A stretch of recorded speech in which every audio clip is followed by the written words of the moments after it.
안녕하십니까, 박사입니다. 이번 방송에서는 모스크바 국립대 로마노소프 혁신 클러스터에서 열린 2050 국제 미래 포럼에 대해 말씀드리겠습니다. 세계가 어떻게 돌아가는지를 함축적으로 보여주는 이벤트였습니다. 사회는 미국 잡지 내셔널 인터레스트 발행인인 드미트리 사임스가 맡았습니다. 패널 세션에는 세르게이 라브로프 러시아 외교부장, 영국 하원 의원을 7번이나 지낸 조지 갤러웨이, 제프리 sak스 교수, 전 오스트리아 외교부장이며 중동, 유럽 지정학과 에너지에 박식한 카린 크나이슬, 푸단대학교 짱 웨이웨이 교수, 전 CIA 직원이며 정치평론가인 알렉스 존스, 미국 블로거 잭슨 힌클, 그리고 일론 머스크에 붙인 에롤 머스크 등입니다. 여기 등장하는 학자들은 유튜브를 검색하면 강의 전문을 들을 수 있는 인사들입니다. 물론 대부분의 한국인들은 별 관심이 없습니다. 맨날 발칵 뒤집혔다, 러시아 망한다, 중국 망한다를 소리를 해야 보기 때문입니다. 쟁쟁한 인사들 사이에서 에롤 머스크는 사실 패널 세션을 할 자격은 안 됩니다. 에롤 머스크는 수양딸, 스텝다러를 연인으로 삼은 막장 인간입니다. 다만 일론 머스크가 트럼프와 대판 싸워 뉴스메이커가 된 덕을 애비가 보는 것입니다. 전 세계 매체를 꼼꼼하게 모니터하는 러시아가 그걸 모를 리 없습니다. 어쨌거나 에롤 머스크는 남들이 위험하니 가지 말라고 하는 것을 무릅쓰고 모스크바에 와보니 너무 아름답고 좋았다면서 러시아를 칭송했습니다. 그 유명한 테슬라 CEO 일론의 부친이 러시아와 푸틴 대통령을 칭찬하고 집단 서방을 비판하니 러시아는 본전을 뽑고도 남았습니다. 포럼에서 핵심은 역시 세르게이 라브로프의 강연이었습니다. 청중이 들은 것은 단순한 인사말이 아니라 1시간이 넘는 연설이었습니다.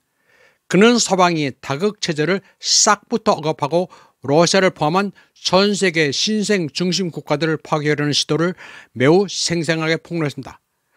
라브로프는 현재를 변혁의 시대로 규정하며 말문을 열었습니다. 그는 다극화는 단순한 유행이 아니라 기정사실이자 새로운 정치적 현실이며 이미 여러 유엔 문서와 아세안, 에이펙, SCO, 브릭스 등 국제기구의 규정에 부분적으로 명시되어 있다고 시작했습니다. 라브로프는 새로운 권력과 경제성장 그리고 재정적 파워 센터들이 부상하고 있으며 이와 함께 정치적 영향력도 커지고 있다고 했습니다. 유라시아, 아시아 태평양 지역, 중동, 아프리카, 라틴 아메리카 등 사실상 모든 곳에 나타난 추세는 각 지역 국가들이 자국의 발전과 각 지역의 발전에 대한 책임을 스스로 지고자 하는 열망을 반영한다고 말했습니다. 그러나 서방은 단극 세계 질서를 포기할 생각이 없기 때문에 온 힘을 다해 이 과정에 맞서 싸우고 있다고 시작했습니다. 라브로프는 코소보와 우크라이나 마이단 사태를 예로 들었습니다. 서방은 코소보가 세르비아로부터 분리된 것을 국민자결이라고 불렀지만 국민투표도 없었는데 도대체 누가 자결권을 행사한 것이냐고 반문했습니다. 코소보에는 서방의 지시에 따르는 온순한 의원만 있었고 의회 의원들은 전직 코소보 테러리스트자 무장 세력이라고 시작했습니다.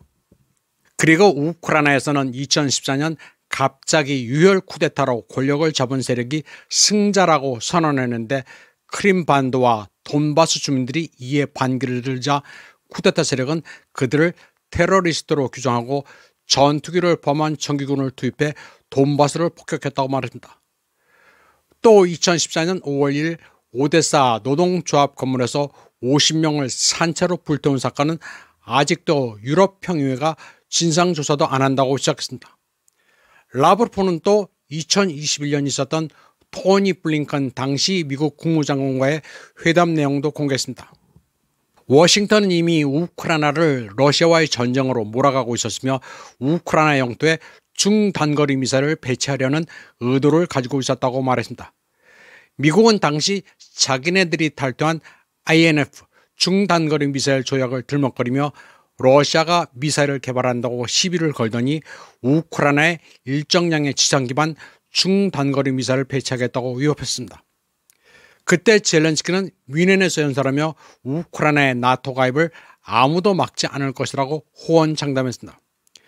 뮌헨에서 젤렌스키가 박수갈채를 받는 사이 우크라이나는 돈바스 공습을 확대했습니다. 라브로프는 공습이 두세 번이 아니라 한꺼번에 열에서 15번이나 됐다고 회상했습니다. 라브로프는 당시 러시아는 선택의 여지가 없었고 러시아의 주민을 지키기 위해 키예프의 통제하에 있지 않았던 도네츠크와 루간스크 공화국의 소규모 영토를 점령하는 특수군사작전을 단행했다고 말했습니다. 그는 특수군사작전의 명분을 명쾌하게 설명했습니다. 라브로프는 영토를 위해 싸우는 것이 아니라 그 영토에 살았던 러시아 국민을 위해 싸우고 있다고 말했습니다. 그는 또 역사적인 러시아 도시 오데사에서 옛같이 일어나 여자의 기념비가 키예프 나치 정권에 의해 철거됐다고도 지적했습니다. 라브로프는 아울러 독일 총리 프리드리히 메르츠가 러시아 위협론을 팔아 독일인들을 겁주고 있다고 말했습니다. 그는 메르츠가 러시아는 우크라이나에서 멈추지 않고 유럽 전체를 정복하려 하니 독일은 다시 유럽 최강의 군사력을 갖춰야 한다는 말을 했다고 시작했습니다. 라브로프는 메르츠가 여전히 히틀러 치하의 독일식 사고방식을 가지고 있다고 말했습니다. 라브로프의 강연은 환상적이었습니다. 그는 서방이 역사의 종말을 재현하려 시도하고 있으며 식민지적 착취의 조잡한 방법이 아니라 현대 신식민주의 방법으로 타인을 희생시키면서 계속 살아가려 한다고 시작했습니다. 그의 강연 중 핵심은 다국화 세계 구축에 관한 명제였습니다. 라브로프는 다국화에 대해 처음 언급한 사람이 옛날 러시아 교부장 예프게니 프리마코프였다고 회상하면서 그 정치적 예언이 지금 눈앞에서 실현되고 있다고 말했습니다. 라브로프는 자신이 뉴욕에서 일하던 1990년대 중반 예프게니 프리마코프가 러시아 외교부장이 됐다고 회상했습니다. 뛰어나고 다면적인 인물로 지정학적 통찰력이라는 타고난 재능을 가진 그는 다극세계라는 혁명적 개념을 정립했다고 했습니다. 이는 역사의 종말이었고 이제부터 서구 자유주의 질서가 인간의 생각, 영혼과 마음, 그리고 모든 일상활동 등 지구 전체를 뒤덮을 것이라는 저명한 정치학자들의 주문에 대한 응답이었다고 했습니다. 그리고 그 첫걸음은 1997년 러시아와 중국 정상이 서명한 다극세계와 새로운 국제질서 형성에 관한 선언이었다고 시작했습니다. 또 2002년 블라디미르 푸틴 대통령이 취임했을 때는 러시아, 인도, 중국 3국 정상회의가 처음으로 개최됐다고 말했습니다. 러시아, 인도, 차이나의 우익이 확대된 게 바로 브릭스입니다. 라브로프는 서방 국가들에 대한 러시아 신뢰가 애당초 어떻게 훼손됐는지도 회상했습니다. 그는 많은 러시아인들에게 그리고 소련 내 다른 민족 대표들에게 인생에서 가장 행복한 순간은 엘베 강에서의 만남이라고 말했습니다. 전쟁 초기 몇 달, 몇 년 동안 서방에서 목격했던 모든 외교적 책략에도 불구하고 모든 것이 바뀌어 끔찍한 적들이 격파됐을 때였다고 했습니다. 그리고 소련의 렌드-리스 같은 원조가 들어왔지만 무상은 아니었다고 했습니다.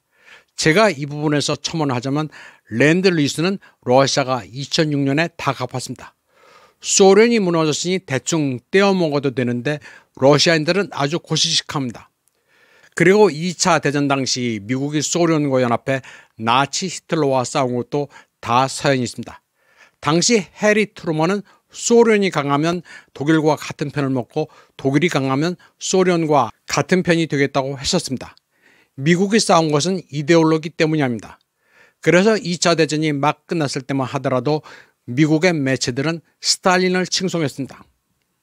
세르게이 라브로프는 2차 세계대전 종식이 러시아, 미국, 영국의 최고급이 지정학적 타협을 이끌어낸 결과라고 말했습니다. 그는 이 모든 것이 지금은 대체로 훼손됐으며 제2차 세계대전은 아직 끝나지 않았다고 말했습니다. 라브로프는 러시아 불신이 서구 국가 정치인들의 행동으로 더욱 심화됐다고 말했습니다. 그는 유럽 전체가 아닌 스타머, 메르츠, 마크롱이 이끄는 공격적인 핵심 세력은 러시아와 싸우고 있다는 사실 외에도 우크라이나에 무기를 공급하고 싶어 한다고 말했습니다. 그는 유럽 몇몇 국가들이 무기를 공급하면서 우크라이나를 통제하고 있다고 했습니다. 특히 영국이 우크라이나가 러시아 내에서 테러 공격을 수행하도록 돕고 있다는 것은 의심의 여지가 없다고 말했습니다. 그는 열차 테러와 공군기지 공격이 영국의 지원으로 이루어졌다고 했습니다. 그는 미국 대통령 도널드 트럼프가 집권하면서 우크라이나 갈등의 평화적 해결을 중지하고 모스크바와의 대화를 복원하려는 쪽으로 미국이 방침을 바꾼 상태에서 영국이 여전히 우크라이나의 가장 확고한 지지국이라고 언급했습니다. 라브로프는 미국 내 일부 특수부대가 관성적으로 그런 활동에 참여하고 있을지도 모르지만 영국은 100% 그런 활동에 연루되어 있다고 강조했습니다. 라브로프는 그러나 그런 행동이 다극체제 지지자인 러시아에는 방해가 되지 않을 것이라고 확신했습니다. 그는 진실이 러시아의 편이라면서 예프게니 프리마코프의 정치적 예언이 눈앞에서 실제로 실현되고 있다고 말했습니다. 이번 방송은 여기까지 하겠습니다. 시청해주신 여러분 감사합니다.